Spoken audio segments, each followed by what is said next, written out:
The earth is the Lord's and everything in it. Okay, so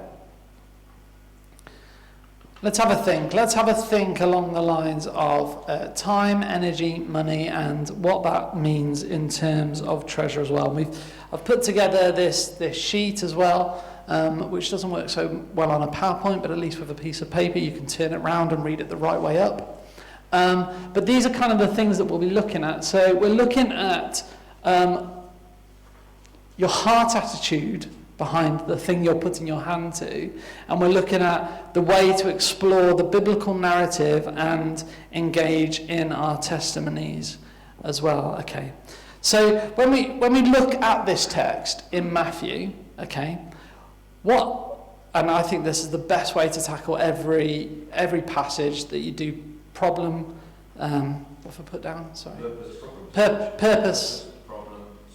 Purpose, problem, solution. Yeah, thank you. If I look to my notes, it's there as well. Purpose, problem, solution. Okay. So, looking at this passage, what is the purpose?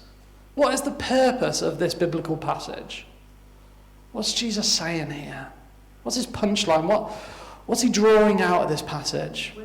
Question. Jesus is asking people. Yeah, what is mattering to you?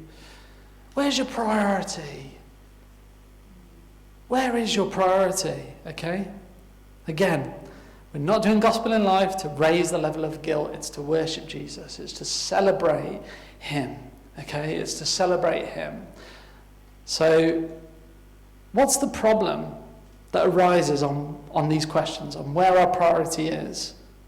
What problems could arise out of that? I always think this passage reminds me of how hungry eyes are. We don't really think of eyes as mouths. But they're starving, aren't they? They're starving for anything. And you can feed them in a way that builds up the soul or destroys it. You know, that's a big problem. And I think especially in such a visual culture that we're in now as well. It's so easy to, there's such a big problem that we are force-fed things through our eyes all the time, So what's the solution? You're in a church, you're allowed to say it. Jesus. Yes, absolutely. The best Sunday school answer in the planet, isn't it? Jesus is the solution. I've got a note on my wall in the office that says, what's the problem? Jesus is the solution.